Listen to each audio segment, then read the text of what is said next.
ನನ್ನ ಅಪ್ಪ ಅಮ್ಮ ನನ್ನ ಪಕ್ಕದಲ್ಲೇ ಇದ್ದಾರೆ ಅಂತ ಅನ್ನಿಸ್ತಾ ಇದೆ. ಯಾಕೆ ಹೀಗೆ ಅನ್ನಿಸ್ತಾ ಇದೆ?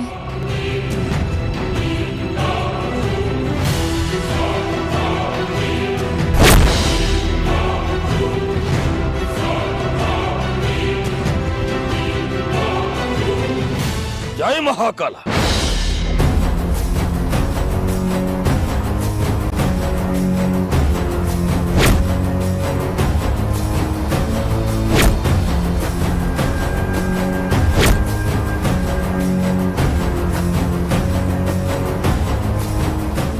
ಅಮೃತನ ಭೇಟಿ ಮಾಡೋದಕ್ಕೆ ಅವ್ರ ಅಪ್ಪ ಅಮ್ಮ ಬಂದಿದ್ದಾರೆ. ಏನಾದ್ರೂ ಅಮೃತ ಸಿಕ್ಕಿದ್ರೆ ನನ್ನ ಉಪಾಯಗಳೆಲ್ಲ ತಲೆ ಕೆಳಗಾಗೋಗುತ್ತೆ.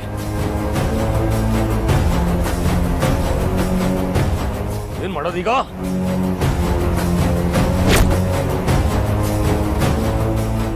ಇದಕ್ಕಿರೋದು ಒಂದೇ ಒಂದು ದಾರಿ.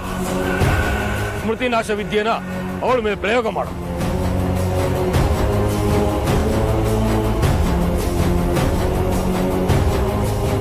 ಜೈ ಮಹಾಕಾಲ. ಅವರಿಬ್ರು ತನ್ನ ತಂದೆ ತಾಯಿ ಅನ್ನೋದು ಅಮೃತಾಗೆ ಮರ್ತು ಹೋಗ್ಲಿ. ಹಾಗೆ ಅವರಿಬ್ರು ಶತ್ರುಗಳು ಅನ್ಸಿ ಅವ್ರ ಜೊತೆ ಅವಳು ಯುದ್ಧಕ್ಕೆ ನಿಲ್ಲಿ.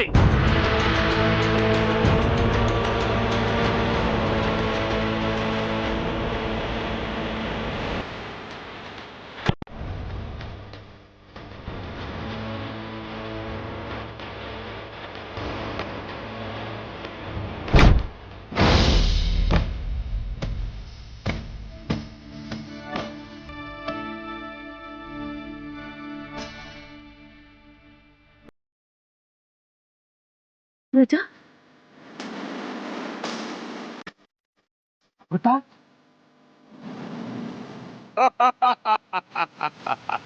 ಅಮೃತ,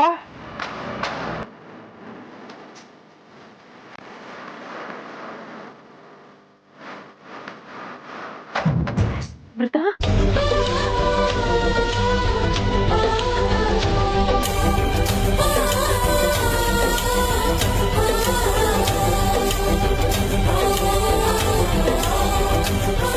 ಮಗು ಬಾ, ನನ್ನ ಕಂದ. ನನ್ನ ಬಾಹು ಬಂದ ನದಿ ನಿನ್ನ ಬಂಧಿಸಿ ಶತಮಾನಗಳೇ ಆಗೋಗಿದೆ ಅನ್ನೋ ಭಾವ ಕಾಡ್ತಾ ಇದೆ ನನಗೆ. ಬಾ ಪುಟ್ಟಿ, ಬಾ. ನನ್ನ ಕಂದ ಅಮೃತ, ಬಾಮ್ಮ ಬಾಮ್ಮ.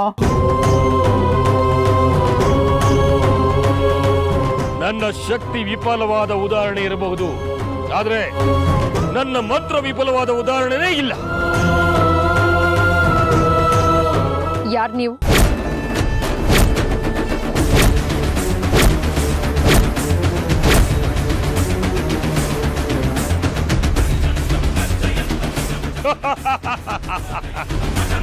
ನಾನಮ್ಮ, ನಿನ್ ತಂದೆ.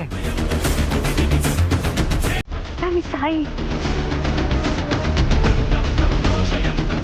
ಇಲ್ಲ, ನೀವ್ ಯಾರು ಅನ್ನೋದು ನನ್ನ ನೆನಪಿಗೆ ಬರ್ತಾ ಇಲ್ಲ.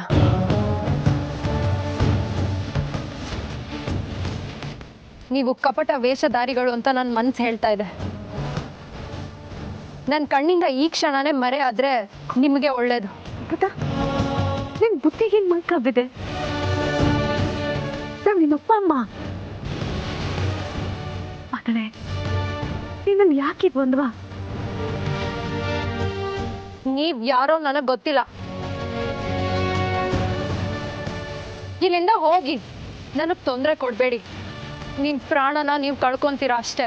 ಅಯ್ಯೋ ಅಮೃತ, ನಾವು ನಿನ್ ತಂದೆ ತಾಯಿ ಕಣಮ್ಮ. ಇಲ್ಲ, ನೀವ್ ಯಾರೋ ಮೋಸ್ಕರ್.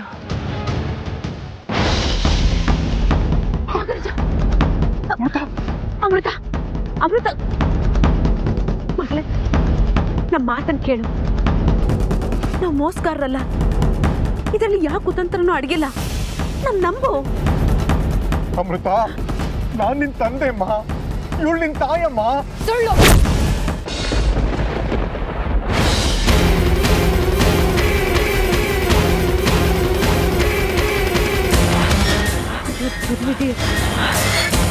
ನನ್ಗೆ ಯಾಕೆ ರೀತಿ ಶಿಕ್ಷೆ ಕೊಡ್ತಾ ಇದೀಯ? ನಾವು ಜನ್ಮ ಕೊಟ್ಟ ಮಗಳೇ, ನಮ್ಮ ಅವಳು ಶತ್ರು ಅನ್ಕೊಂಡು ಆಮೇಲೆ ಪ್ರಯೋಗ ಮಾಡ್ತಾ ಇದ್ದಾಳೆ. ನಾಗರಾಣಿ, ಇದು ನಮ್ಮ ಪೂರ್ವ ಜನ್ಮದ ಪಾಪದ ಫಲ ಅಂತ ಅನಿಸ್ತಾ ಇದೆ. ಅಪ್ಪ, ಅಮ್ಮ,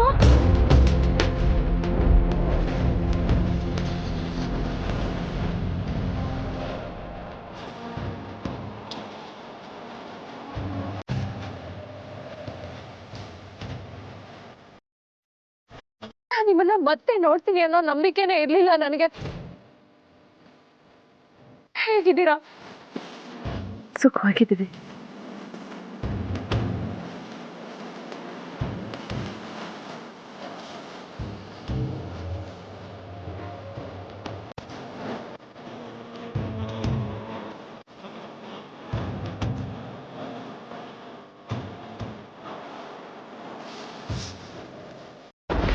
ಈ ಶಾಸ್ತ್ರಿ, ನನ್ನ ಎಲ್ಲ ಕಾರ್ಯಗಳಿಗೂ ನೀನು ಅಡ್ಡ ಬರ್ತಾ ಇದೀಯಾ? ನಾನು ನನ್ನ ಕಾರ್ಯದಲ್ಲಿ ಯಶಸ್ವಿ ಆಗಬೇಕು ಅಂದ್ರೆ ನೀನು ಜೀವಂತವಾಗಿರಬಾರ್ದು. ಮೊದಲು ನಿನ್ನ ಸಂಹಾರ, ನಂತರ ನನ್ನ ಗುರಿ.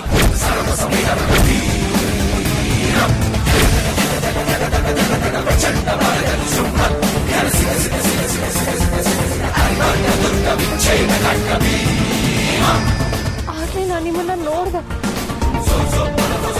ಆದ್ರೆ ನನಗೆ ನಿಮ್ಮನ್ನ ಗುರುತಿಸೋದಕ್ಕೆ ಆಗ್ಲೇ ಇಲ್ಲ.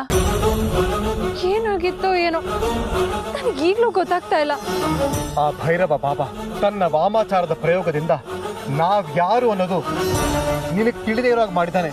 ಆದ್ರೆ ಶಾಸ್ತ್ರಿಗಳು ತಮ್ಮ ಪ್ರಯೋಗವನ್ನ ಮಾಡಿ ಆ ಮಾಯಾ ಜಾಲದಿಂದ ನಿನ್ನನ್ನ ಮುಕ್ತಗೊಳಿಸಿದ್ದಾರಮ್ಮ. ಅಮೃತ, ನಿನ್ನ ನೋಡಿ ಆಗ್ತಿರೋ ಸಂತೋಷನ ಹೇಳ್ಕೊಳಕ್ ಆಗ್ತಿಲ್ಲ ಅಮೃತ.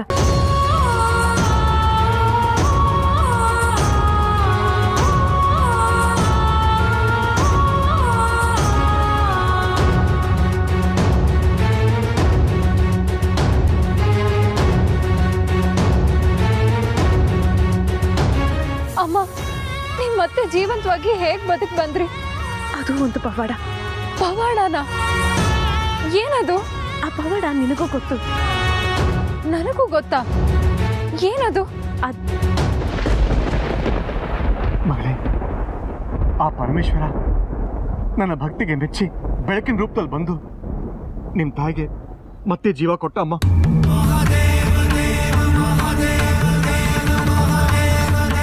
ನಾವೆಲ್ಲ ನಮ್ಮ ನಾಗಲೋಕದಲ್ಲಿ ನಮ್ಮ ಪರಿವಾರದೊಂದಿಗೆ ಎಷ್ಟೊಂದು ಸಂತೋಷವಾಗಿದ್ವಿ.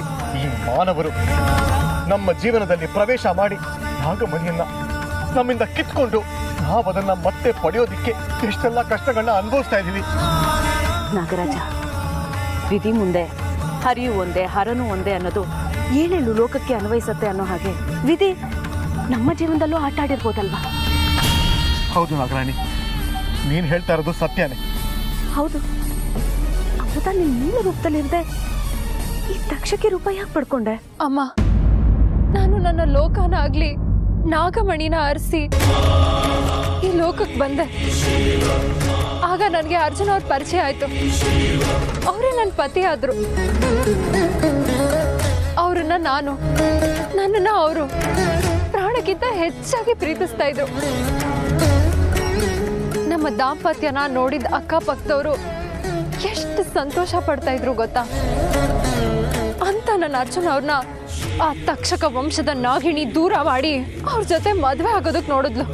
ಮೋಸಕ್ಕೆ ಮೋಸ ಅನ್ನೋ ಹಾಗೆ ನಾನೇ ಅವಳ ರೂಪದಲ್ಲಿ ಹೋಗಿ ಮತ್ತೆ ಅರ್ಜುನ್ ಅವ್ರನ್ನ ನಾನೇ ಮದ್ವೆ ಆದೆ.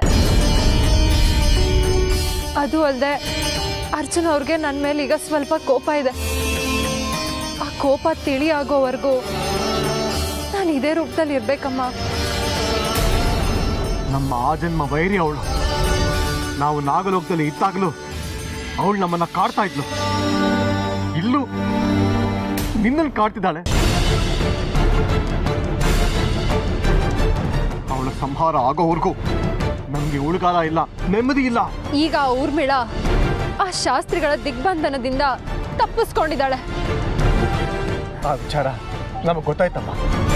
ಹೇಗೆ? ಇಲ್ಲಿಗೆ ಬರೋಕ್ ಮುಂಚೆ ನಾವು ಶಾಸ್ತ್ರಿಗಳ ಆಶ್ರಮಕ್ಕೆ ಹೋಗಿ ಎಲ್ಲ ವಿಚಾರಗಳನ್ನ ವಿವರವಾಗಿ ತಿಳ್ಕೊಂಡ್ಬಂದ್ವಿ.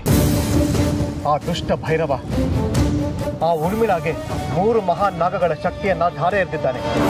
ಅದಕ್ಕೆ ಅವಳ ಶಕ್ತಿ ಅಷ್ಟೊಂದು ಅಗಾಢವಾಗಿದೆ. ಅವಳನ್ನ ಮಣಿಸೋಕೆ, ಮಣಿಸಿ ಸಂಹಾರ ಮಾಡಕ್ಕೆ 3 ನಾಗಗಳು ಒಟ್ಟಿಗೆ ಸೇರಬೇಕಾಗಿದೆ.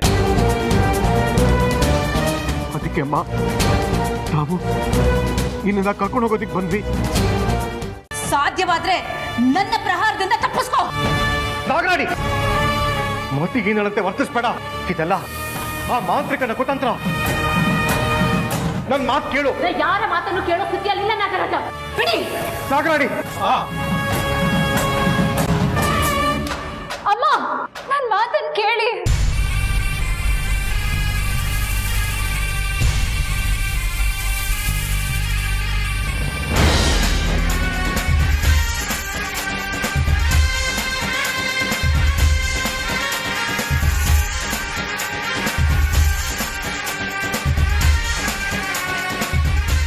ಏನಾಯ್ತು ನಾಗರಾಜ? ನಾಗರಾಣಿಯಲ್ಲಿ? ಶಾಸ್ತ್ರಿಗಳೇ, ರುದ್ರ ವಿಷ್ಣು ಇಬ್ರು ಇಲ್ಲಿಗೆ ಬಂದಿದ್ರು. ರುದ್ರ ನೋಡಿ ಅಮ್ಮ ಅವ್ರ ಸಂಯಮನ ಕಳ್ಕೊಂಡ್ರು. ರುದ್ರ ಕೂಡ ಅಮ್ಮನ ಕೋಪನ ದೂರ ಮಣಿಯಾಗಿ ಹೋಗಿ ಮಾಡ್ದ. ಅದಕ್ಕೆ ಅಮ್ಮ ಅವನ ಮೇಲೆ ಪ್ರಹಾರ ಮಾಡೋದಕ್ಕೆ ಹೋದ್ರು.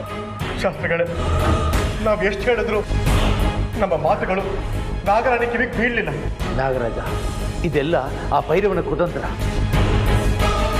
ನನಗೂ ಗೊತ್ತು ಶಾಸ್ತ್ರಿಗಳೇ. ನಿಮ್ಮ ದೀಕ್ಷೆಯನ್ನು ಭಂಗ ಮಾಡೋದಕ್ಕೆ ಆ ಭೈರವ ಹೂಡಿರೋ ಸಂಚು ಇದು. ನಾಗರಾಣಿ ತನ್ನ ಸಂಯಮವನ್ನು ಕಳ್ಕೊಂಡು ಅವ್ರ ಮೇಲೆ ಪ್ರಹಾರ ಮಾಡಿದ್ರೆ ನಾವು ಮಾಡಿದ ಪ್ರಯತ್ನ ಎಲ್ಲ ನೀರಿನಲ್ಲಿ ಹೋಮ ಮಾಡಿದಾಗೆ ವ್ಯರ್ಥವಾಗಿ ಹೋಗುತ್ತೆ. ಹೇಗಾದರೂ ಮಾಡಿ ನಾಗರಾಣಿಯನ್ನು ತಡಿಬೇಕು. ಆ ತಕ್ಷಕೆಯನ್ನು ಮನಸ್ಸು ಪ್ರಯತ್ನ ಮಾಡಿ. ಆಯ್ತು.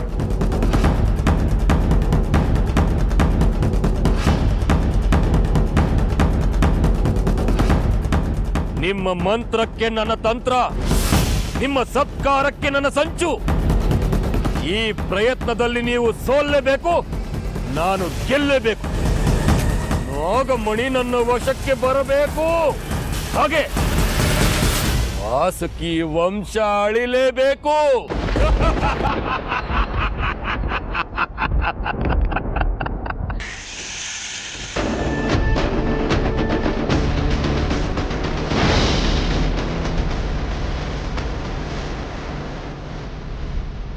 ನೀವ್ ಎಲ್ಲೇ ಓಡಿದ್ರು ಎಲ್ಲೇ ಹೋದ್ರು ಇವತ್ತು ನನ್ನಿಂದ ನೀವು ಉಳಿಯಕ್ಕಾಗೋದಿಲ್ಲ.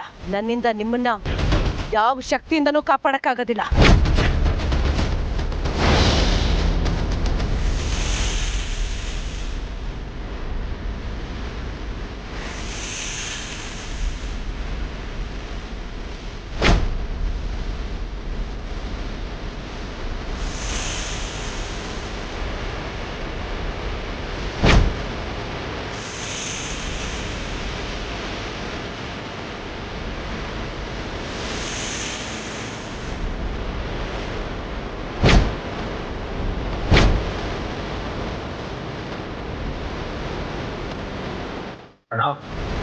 ಈ ಬಾಬುನ್ ಮಾತು ಕೇಳಿ ನಮ್ಮ ಪ್ರಾಣಕ್ಕೆ ನಾವೇ ಕೂತ್ ಅನ್ಕೊಂಡ್ವಿ ಅನ್ಸತ್ತೆ. ನನಗೂ ಹಾಗೆ ಅನಿಸ್ತೇವೆ ರುದ್ರ. ಆದರೆ ಈಗ ನಮಗೆ ಕಾಪಾಡೋದಕ್ಕೆ ಬಾಬುನ್ ಬಿಟ್ಟರೆ ಬೇರೆ ಯಾರಿಂದನೂ ಸಾಧ್ಯ ಇಲ್ಲ. ಅವ್ರಿಗೆ ಹೋಗೋಣ. ಬಾಬಾ, ಬಾಬಾ ಕಾಪಾಡಿ ನಮ್ಮನ್ನ. ಬಾಬಾ ಕಾಪಾಡಿ. ಬಾಬಾ.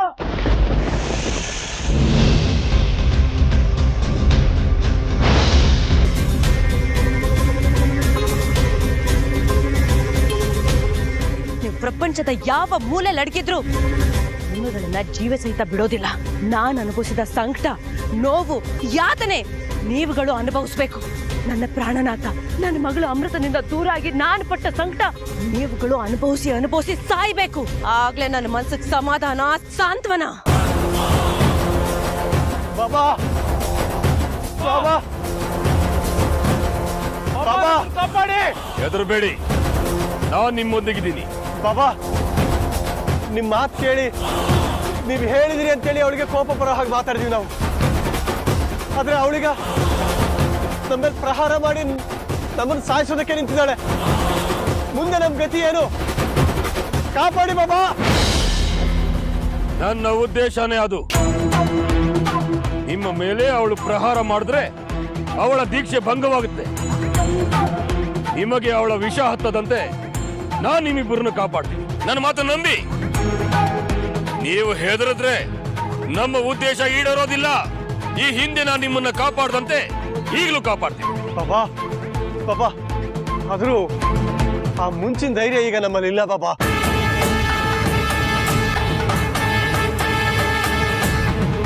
ಧೈರ್ಯ ಗೆಟ್ರೆ ಹುಲ್ಲೆಯು ಕೂಡ ಹುಲಿಯಾಗಿ ನಿಮ್ಮನ್ನ ಹೆದರಿಸುತ್ತೆ. ನೆನಪಲ್ಲಿಟ್ಕೊಳ್ಳಿ, ರುದ್ರ ವಿಷ್ಣು, ನನ್ನ ಶಕ್ತಿಯಿಂದ ಅವಳು ನಿಮ್ಮನ್ನ ಸಮೀಪಿಸೋದಕ್ಕೆ ಸಾಧ್ಯವಿಲ್ಲ. ನಾನ್ ಹೇಳ್ದಂತೆ ಕೇಳಿದ್ರೆ ಮಾತ್ರ ಈ ಶಾಸ್ತ್ರಿ ಜೀವಂತವಾಗಿ ಉಳಿತಾನೆ. ಇಲ್ಲ ಅಂದ್ರೆ ಇವನು ಇಲ್ಲೇ ಈ ಕ್ಷಣದಲ್ಲೇ ಜೀವ ಕಳ್ಕೋತಾನೆ. ಆಯ್ತಮ್ಮ, ಆಯ್ತು. ನೀನ್ ಹೇಳ್ದಂಗೆ ನಾವೆಲ್ಲರೂ ನಮ್ ಶಕ್ತಿನ ನಿನ್ ದಾರಿ ಎರಿತೀವಿ. ನೀನ್ ಏನ್ ಹೇಳಿದ್ರು ನಾವ್ ಮಾಡ್ತೀವಮ್ಮ. ಶಾಸ್ತ್ರಿಗಳು ಸಾತ್ವಿಕರು. ಅವ್ರ ಪ್ರಾಣಕ್ಕೋಸ್ಕರ ನಮ್ಮ ಪ್ರಾಣ ಕೊಡಕ್ಕೂ ನಾವು ಸಿದ್ಧವಾಗಿದ್ದೀವಿ. ಹ? ಒಳ್ಳೆ ಮಾತು ಕೊಟ್ಟೆ ನಾಗರಾಜ. ಶಾಸ್ತ್ರಿಗಾಗಿ ಇಂಥ ತ್ಯಾಗ. ಶಾಸ್ತ್ರಿ, ನೀನು ನಿಜವಾಗ್ಲೂ ಪುಣ್ಯವಂತ. ನಿಮ್ಮಲ್ಲಿರೋ ಈ ಶಕ್ತಿನ ನನಗೆ ಬೇಗ ದಾರೇರಿರಿ.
ಈಗ ನೀವು ಕೊಟ್ಟ ಮಾತಂತೆ ಈ ಬೆಂಕಿಗೆ ಹಾರಿ ನಿಮ್ಮ ಪ್ರಾಣನ ತ್ಯಾಗ ಮಾಡಿ.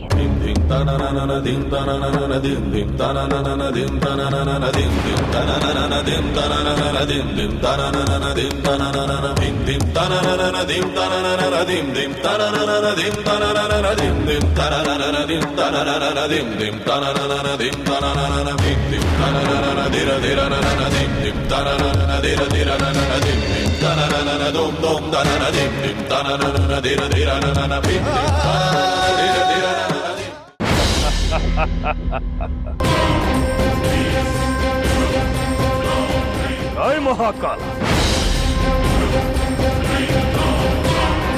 ಅಮೃತ, ನಾಗರಾಜ, ನಾಗರಾಣಿ ಯಾವ ಸ್ಥಿತಿಲಿದ್ದಾರೆ ಅನ್ನೋದು ನನಗೆ ಗೋಚರವಾಗಬೇಕು.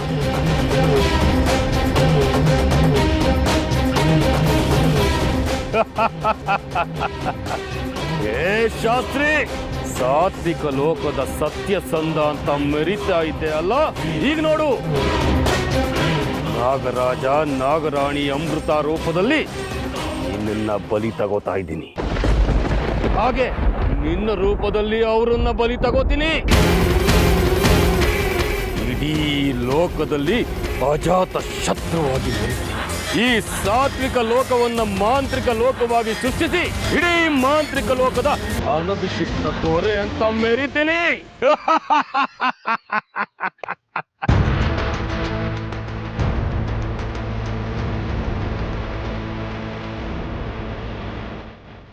ಎಲ್ಲಿ ಅಂತ ಹುಡ್ಕೋದಿವ್ರನ್ನ, ಇಲ್ಲಿರೋ ಎಲ್ಲ ಜಾಗನೂ ಹುಡ್ಕಾಯ್ತು.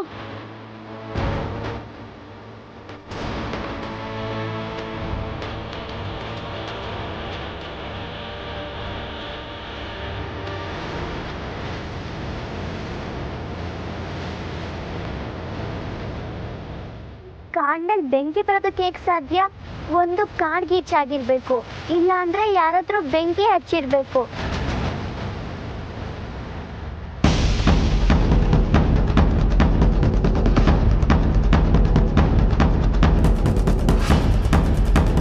ಅರೆ, ಅಮೃತ, ನಾಗರಾಜ, ನಾಗರಾಣಿ ಎಲ್ಲ ಅಗ್ನಿ ಮುಂದೆ ನಿಂತಿದ್ದಾರೆ ಅಂದ್ರೆ ಅವರು ಅಗ್ನಿ ಪ್ರವೇಶ ಮಾಡೋದಕ್ಕ ಅವ್ರಿಗಿಷ್ಟ ಇಲ್ಲದೆ ಇದ್ರು ಬಲವಂತವಾಗಿ ಪ್ರವೇಶ ಮಾಡೋದಕ್ಕೆ ನಿಂತಿದ್ದಾರೆ ಅನ್ನಿಸ್ತಾ ಇದೆ.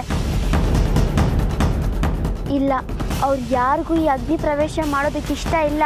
ಇದು ಆ ತಕ್ಷಕ ಲೋಕದ ನಾಗಿಣಿ ಊರು ಬೀಳೋ ತಂತ್ರ, ಹಾಗೆ ಆ ಭೈರವ ಬಾಬಂದ ಕುತಂತ್ರ ಇರಬೇಕು ಅನ್ನಿಸ್ತಾ ಇದೆ.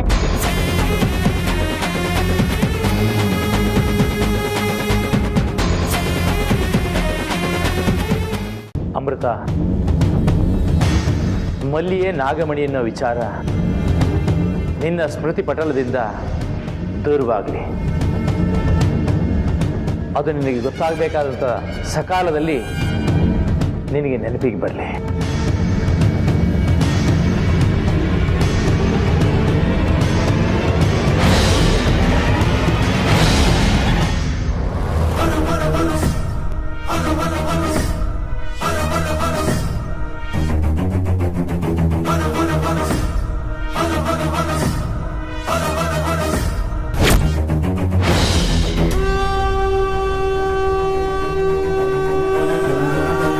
ನಾಗರತ್ನ, ನೀನಲ್ಲಿಂದ ಹೊರಡು.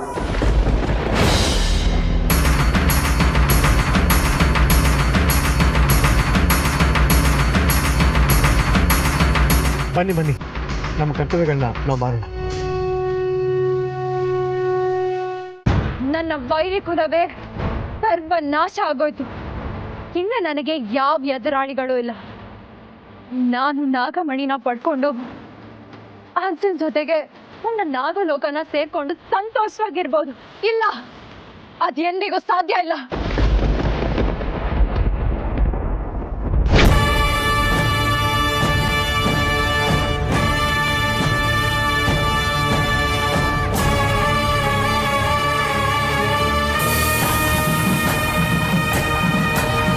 ಯಾಕೆ ನಮ್ಮನ್ನೆಲ್ಲ ಹೀಗೆ ನಿರೀಕ್ಷೆ ಮಾಡಿರ್ಲಿಲ್ಲ ಅಲ್ಲ? ಆಶ್ಚರ್ಯ ಆಗ್ತಿದ್ಯಾ? ನೀವಿನ್ನೂ ಬದುಕಿದ್ದೀರಾ? ನಮ್ಮ ಸಾವು ನಿನ್ನ ಕೈಲಿ ಬರ್ದಿರ್ಲಿಲ್ಲ, ಅದಕ್ಕೆ ಜೀವಂತವಾಗಿದ್ದೀವಿ. ಇಲ್ಲ, ಇದು ಮೋಸ, ಇದು ವಂಚನೆ. ಏಯ್, ಮೋಸ ವಂಚನೆ ಅನ್ನೋ ಪದಗಳು ನಿನ್ನ ಬಾಯಲ್ಲಿ ಬರಬಾರ್ದು. ಹಾಗೊಂದು ವೇಳೆ ಅದು ಬಂದ್ರೆ ಆ ಪದಗಳಿಗೆ ಅವಮಾನ. ಮೋಸ ವಂಚನೆ ಮಾಡೋದು ಬರೋದು ನಿನಗೆ ಆ ಭೈರವಂಗೆ ಮಾತ್ರ ಅಂದ್ಕೊಂಡಿದ್ಯಾ? ನಮಗೂ ಬರುತ್ತೆ. ಮೋಸಕ್ಕೆ ಮೋಸ, ಮರ್ಮಕ್ಕೆ ಮಹಾಮರ್ಮ, ಮಂತ್ರಕ್ಕೆ ತಿರುಮಂತ್ರ. ಇದು ಲೋಕದ ನಿಯಮ. ನೀನ್ ಯಾವ ಮೋಸ ಮಾಡಿ ನಮ್ಮನ್ನ ಸಂಹಾರ ಮಾಡೋದಕ್ಕೆ ನೋಡಿದ್ಯೋ ಅದೇ ಮೋಸದಿಂದಾನೆ ನಾವು ನಿನ್ ಕಣ್ ಕಟ್ಟಿದ್ದು, ನಮ್ಮ ಶಕ್ತಿನ ದಾರೆ ಎರೆದಿದ್ದು, ನಿನ್ನ ಕಣ್ಮುಂದೆನೆ ಬೆಂಕಿಗೆ ಹಾರ್ದಂಗೆ ಹಾರಿದ್ದು, ಮತ್ತೆ ನಾವು ಜೀವಂತವಾಗೇ ಬಂದಿದ್ದು. ನನ್ನ ಕೋಪ ನನ್ನ ತಲೆಗೆ ಏರೋ ಮುಂಚೆ ನೀವ್ ಹೇಗ್ ಬದುಕ್ ಬಂದ್ರಿ ಅನ್ನೋದನ್ನ ಹೇಳಿ. ಅದನ್ನ ತಿಳ್ಕೊಳ್ಳೋ ಅವಶ್ಯಕತೆ ನಿನಗಿಲ್ಲ, ಅದನ್ನ ಹೇಳೋ ಅವಶ್ಯಕತೆ ನಮಗಿಲ್ಲ. ನಮ್ಮ ಕುಲದವ್ರ ಮೇಲೆ ಯಾಕೆ ನಿನಗೆ ದ್ವೇಷ? ನಮ್ಮ ಲೋಕಕ್ಕೆ ಸೇರ್ಬೇಕಾಗಿರೋ ನಾಗಮಣಿನ ನಿಮ್ಮ ಲೋಕದವರು ಮೋಸದಿಂದ ತಗೊಂಡಿದ್ದೀರ. ಅದಕ್ಕೆ ನಿಮ್ಮ ಕುಲದ ಮೇಲೆ ದ್ವೇಷ. ಶಿವನನ್ನು ನಮ್ಮ ಕುಲದವರು ಅಪಾರ ಭಕ್ತಿಯಿಂದ ಪೂಜಿಸಿದ್ರು. ಆ ಭಕ್ತಿಗೆ ಮೆಚ್ಚಿ ಆ ಶಿವನೇ ನಿಮ್ಮ ನಾಗಲೋಕಕ್ಕೆ ನಾನು ಬೆಳಕಾಗಿರ್ತೀನಿ ಅಂತ ಹೇಳಿ ತನ್ನ ಅಂಶದ ನಾಗಮಣಿಯನ್ನು ನಮಗೆ ಕೊಟ್ಟು ಅದನ್ನು ಇಟ್ಕೊಂಡು ಪೂಜೆ ಮಾಡಿ ಅಂತ ಹೇಳಿದ್ದು. ಅದರ ಅಪಾರ ಶಕ್ತಿಯನ್ನು ತಿಳ್ಕೊಂಡು ನಿಮ್ಮ ಕುಲದವರು ಮೋಸದಿಂದ ಅದನ್ನು ವಶಪಡಿಸ್ಕೊಳ್ಳೋಕ್ಕೆ ಆಗಾಗ ನಮ್ಮ ಕುಲದವರ ಮೇಲೆ ಆಕ್ರಮಣ ಮಾಡ್ತಿದ್ರಿ. ಆದರೆ ಆ ಪರಮೇಶ್ವರನ ಕೃಪೆಯಿಂದ ನಾಗಮಣಿ ಎಲ್ಲೂ ಹೋಗಲಿಲ್ಲ, ಹೋಗೋದು ಇಲ್ಲ. ಆ ನಾಗಮಣಿ ಯಾವತ್ತಿದ್ರೂ ನಮ್ಮ ವಂಶದ ಸ್ವತ್ತು. ಇವಳ ಹತ್ರ ಮಾತಾಡಿ ಪ್ರಯೋಜನ ಇಲ್ಲ. ನಾಗರಾಜ, ಇವಳನ್ನ ನೀವೇ ಬಂದಿ ಮಾಡಿ. ನೀವು ನನ್ನನ್ನು ಬಂಧಿಸ್ತೀರಾ? ನೋಡಿ ನಿಮ್ಮನ್ನ ನಾನು ಹೇಗೆ ಆಹುತಿ ತಗೊಳ್ತೀನಿ ಅಂತ.